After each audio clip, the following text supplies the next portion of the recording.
Capítulo 157. O exemplo de Isaque.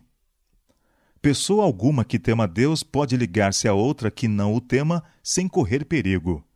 Andarão dois juntos, se não houver entre eles acordo? Amós, capítulo 3, verso 3. A felicidade e a prosperidade do casamento dependem da unidade dos cônjuges, mas entre o crente e o incrédulo há uma diferença radical de gostos, inclinações e propósitos. Estão servindo a dois senhores, entre os quais não pode haver concordância. Por mais puros e corretos que sejam os princípios de um, a influência de um cônjuge incrédulo terá uma tendência para afastar de Deus. A pessoa que se converteu após o casamento tem uma obrigação maior de ser fiel ao seu companheiro, por mais que discordem quanto à fé religiosa.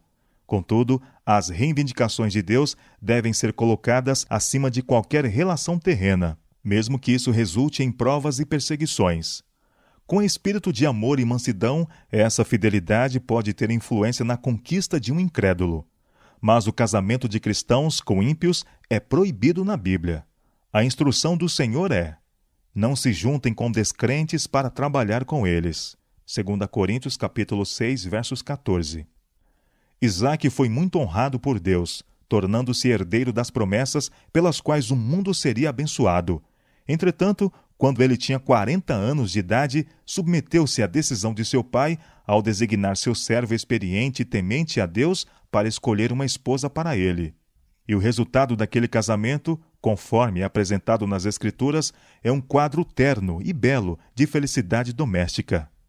Então Isaque levou Rebeca para a barraca onde Sara, a sua mãe, havia morado, e ela se tornou a sua mulher. Isaque amou Rebeca, e assim foi consolado depois da morte da sua mãe. Gênesis capítulo 24, verso 67. Que contraste entre o procedimento de Isaque e o que é praticado pelos jovens de nosso tempo, mesmo entre os que se dizem cristãos. Muitas vezes, os jovens acham que a entrega de suas afeições é uma questão em que apenas o eu deve ser consultado, uma questão em que nem Deus nem os pais deveriam interferir de maneira alguma. Muitos, antes de atingirem a idade de homens ou mulheres feitos, se acham competentes para fazerem sua própria escolha, sem o auxílio de seus pais. Poucos anos da vida de casados geralmente são suficientes para lhes mostrar seu erro, mas frequentemente é muito tarde para impedir seus tristes resultados. Pela mesma falta de prudência e domínio próprio que levou à escolha precipitada, permite-se que o mal se agrave, até que o casamento se torne um jugo torturante. Muitos assim destruíram sua felicidade nesta vida e sua esperança na vida futura.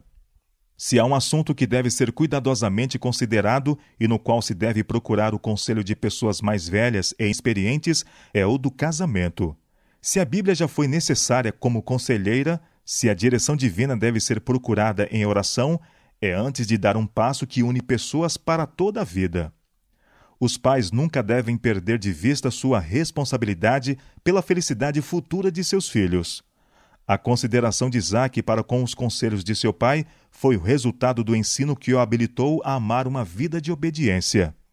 Ao mesmo tempo em que Abraão exigia de seus filhos que respeitassem a autoridade paterna, sua vida diária demonstrava que essa autoridade não era um domínio egoísta ou arbitrário, mas que se fundava no amor e tinha em vista o bem-estar e a felicidade deles.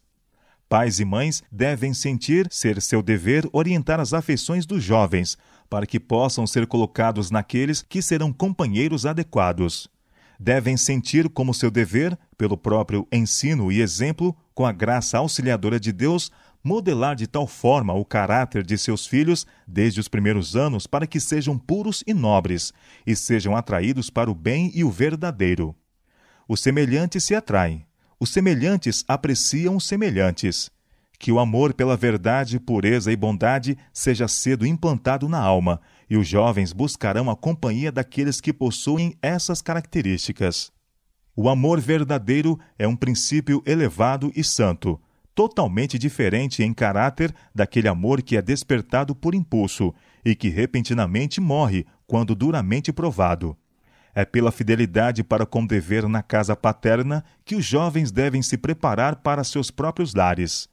Pratiquem eles aqui a abnegação e manifestem bondade, cortesia e simpatia cristã.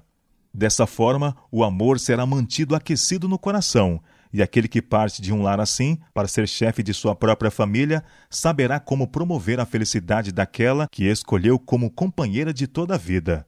O casamento, em vez de ser o fim do amor, será apenas seu começo.